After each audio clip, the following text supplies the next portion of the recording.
seperti yang rekan-rekan media nantikan, bahwa sudah banyak juga yang japri ke Mbak Ica yang akhirnya terpaksa harus melakukan klarifikasi. Sebenarnya dari Mbak Ica dan keluarga awalnya tidak mau memperpanjang masalah ini, tapi memang demi ketenangan keluarga Mbak Ica, suami dan anak-anak juga keluarga besar, jadi memang diperlukan klarifikasi ya. Karena yang kita tahu kasus ini adalah terkait tuduhan santet. Sedangkan negara kita Indonesia ini kan negara mayoritas Islam ya.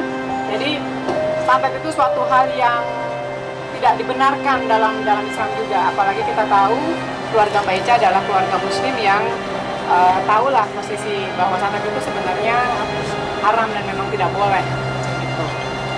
Jadi terkait hal ini Mbak Ica akan membacakan press release yang sudah dibuat. Kita simak ya. Silakan Mbak Ica.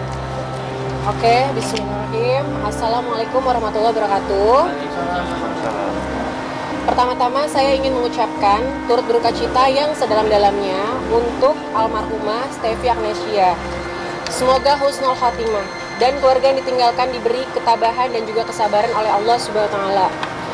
Sebelumnya saya mengakui bahwa dulu pernah terjadi perselisihan dengan almarhum Stevi Agnesia dikarenakan kesalahpahaman dan berlanjut terus-menerus. Namun tidak ada sama sekali terfikir sedikit pun oleh saya untuk mencelakai, apalagi menggunakan ilmu santet, ilmu hitam santet. Santet adalah perbuatan dosa besar yang tergolong perbuatan musyrik yang diancam jadi penghuni neraka jahanam yang kekal. Jadi saya sebagai muslim yang lahir dari keluarga yang baik-baik tidak mungkin melakukan perbuatan tersebut. Qadarullah, sakitnya almarhum Stevi Agnesia sama sekali tidak ada hubungannya dengan saya dan keluarga saya. Bahkan pada tanggal 4 Oktober 2023, saya dan suami saya sudah bertemu dengan suami almarhumah Stevi Agnesia untuk bersumpah Al-Quran. Pada saat itu di depan suami almarhum Stevi Agnesia, saya dalam keadaan hamil, sudah bersumpah Al-Quran, tidak melakukan hal-hal seperti yang dilakukan, seperti yang diberitakan, Kami bersama-sama saling berbaikan dan saling memaafkan atas semua perselisihan yang pernah terjadi. Postingan santet pun yang ada di media Instagram telah dihapus oleh almarhumah Stevi Agnesia. Dan namun yang di namun memang postingan di media TikTok belum dihapus sehingga membuat berita ini menjadi viral dan mulai sangat mengganggu saya dan keluarga saya. Saya melakukan klarifikasi ini karena saya memikirkan kehidupan anak-anak saya yang masih sekolah dan juga masih memiliki masa depan. Saya tidak mau anak-anak saya dicap punya ibu sebagai pembunuh. Saya juga punya suami. Saya tidak mau suami saya dicap punya istri pembunuh. Dan saya juga punya orang tua. Saya tidak mau orang tua saya dicap punya anak pembunuh. Dengan segala kerendahan hati saya, memohon kepada para pihak untuk tidak melanjutkan fitnah ini. Almarhum Stevi Agnesia meninggal di hari yang baik, di bulan suci Ramadan. Insya Allah beliau husnul khatimah. Semoga dilancarkan jalannya dan diterima iman Islamnya. Amin Allahumma amin. Sekian klarifikasi dari saya. Atas perhatiannya para pihak saya ucapkan terima kasih. Mungkin pertanyaannya ada dua, kenapa baru sekarang gitu untuk klarifikasi ini? Terus yang kedua kan selama ini mungkin fitnah-fitnah itu mungkin dari video dari Mbak Stevi ini kan dia tidak menyebutkan nama gitu. Sampai akhirnya Mbak Ica merasa bahwa tuduhan ini tertuju pada kakak, mungkin apa gitu alasannya? Jadi kembali kan tadi dari awal saya bilang ya, awalnya Mbak Ica dan keluarga memang tidak mau memperpanjang masalah ini. Sudah meninggal buat apa ya? Maksudnya ya sudahlah, toh kan sudah sebenarnya di antara mereka sudah tidak ada masalah lagi. Cuma kan tahu lah ya, Indonesia, netizen Indonesia nomor 1 loh di dunia kan. Nah itu sangat mengganggu kehidupan Mbak Ica. Ya di DM, ya di tag, gitu kan. Bahkan disebut langsung namanya di sosial media, itu kan juga sangat mengganggu. Kebayang nggak, jejak digital itu tuh akan selalu ada. Jadi kalau tidak ada klarifikasi, orang akan berpikir bahwa yang selama ini dituduhkan ke klien saya itu benar, gitu. Nah makanya kita butuhkan klarifikasi saat ini. Kenapa baru sekarang? Ya, pertama itu tadi, masih dalam keadaan berduka, ya. Kita masih dalam keadaan berduka. Keluarga almarhumah juga masih berduka. Kita menghargai keluarga almarhumah juga. Dan memang awal kami tidak mau memperpanjang masalah ini, tapi makin lama, ya, itu tag di sosmed, Instagram, Facebook itu sangat luar biasa dan membuat shock Mbak Ica. Sempat bilangnya, kok sampai seperti ini ya hujatannya. Padahal kan saya tidak melakukan seperti yang dituduhkan. Makanya dibutuhkan klarifikasi. Kalau ditanya kenapa baru sekarang, itu tadi karena sudah sangat-sangat mengganggu. Kalau tidak mengganggu tidak akan ada klarifikasi hal. Tadi kan udah dijawab kenapa tidak disebutkan nama, karena kan BIC-nya di tag. Udah di tag kan, namanya langsung. Udah terpampang nyata juga ya, kalian Mukanya pasti juga, ya. iya. Muka saya, nama saya terpampang nyata di medsos gitu dan sangat mengganggu sekali gitu.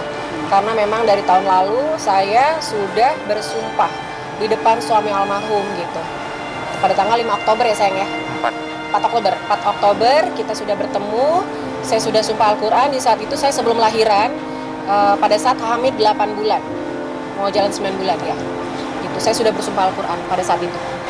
Nah, saya di situ tidak terpikirkan ya, karena saya tidak merasa gitu, dan saya tiap Jumat itu kan pasti berbagi, sering berbagi gitu setiap Jumat. Jadi saya sama sekali nggak kepikiran sampai situ gitu. Jadi itu memang kegiatan rutin. Kegiatan rutin ya. Kebetulan teman-teman juga menitipkan juga dia. gitu.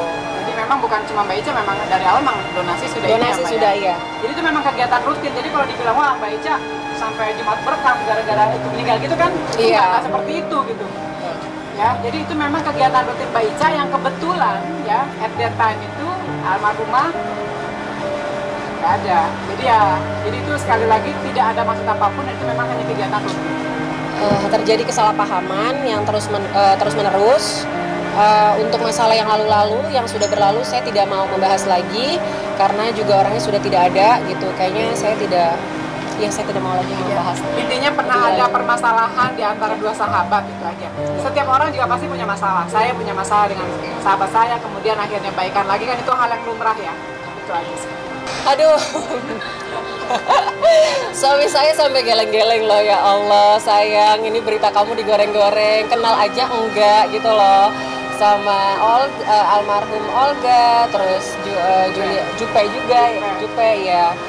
Itu Masya Allah sih, saya nggak kenal sama sekali gitu, sampai kaget juga ada berita kayak gitu gitu. Buktikan kalau memang itu Buktikan, benar. ya. Buktikan.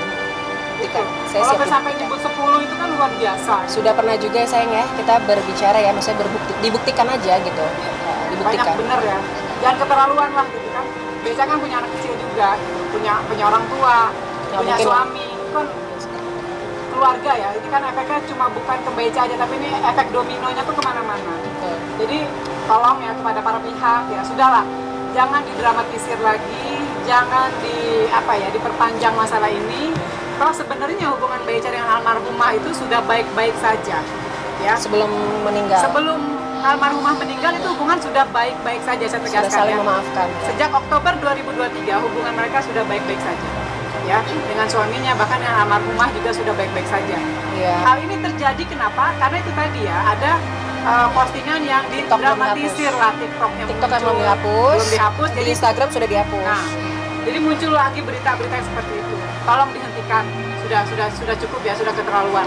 Kita akan melakukan upaya hukum, tindakan hukum kepada para pihak yang terus-menerus menteror klien saya, ya, yang terus-menerus menyebutkan fitnah-fitnah ya yang tidak benar terhadap klien saya, ya, itu akan kami lakukan upaya hukum. Bukan apa-apa ya. Kembali saya bilang, ini bukan masalah Mbak Ica pribadi, tapi keluarga Mbak Ica, keluarga besar Mbak Ica, ada suaminya ya, ada anaknya, suaminya juga bekerja kemana-mana. Itu kan nggak enak banget ya dituduh santet. Jadi kepada para pihak tolong stop, dihentikan ya. Gak usah diperpanjang lagi masalah ini. Kalau kalian punya bukti bahwa memang klien saya melakukan santet, apalagi sampai 10, luar biasa itu. Dukunnya di mana itu? Fitnah. Karena tidak bisa dibuktikan. Gitu. Maksudnya kita minta bukti juga ya gitu. Maksudnya nggak bisa ngebuktiin juga gitu. Itu fitnah. Intinya fitnah gitu. Sangat merugikan saya pastinya. Apa aja ya. Kak? Ya, kejiwaan lah, mental, kejiwaan. Saya punya anak-anak, punya suami, punya keluarga gitu. Maksudnya ini benar-benar berita yang sangat keji banget gitu loh. Maksudnya fitnahnya benar-benar keji ya, benar-benar luar biasa gitu. Nyangkat orang sampai meninggal. Aduh. Itu astagfirullahaladzim, itu benar-benar sih. Bersedia banget. Bersedia banget, dari gitu aja. Karena saya tidak melakukan. Saya tidak pernah menulis itu. Itu ditambah-tambah aja, digoreng-goreng sama netizen. Karena saya tidak pernah menulis itu. Alhamdulillah manjur katanya, itu heboh juga tuh. Ya seperti itulah. Ya sangat terpengaruh ya. Ketemu saya aja. Dia pasti khawatir lah, nggak nyaman. Terus aja malam diam-diam gitu kan, karena ngerasa gimana ya, nggak nyaman lah dengan berita. Nggak nyaman banget lah gitu, karena ini beritanya benar-benar sangat, menurut aku sadis ya. Apalagi fitnahannya santet gitu, apalagi kita nggak pernah melakukan, satu Indonesia itu menyerang saya gitu.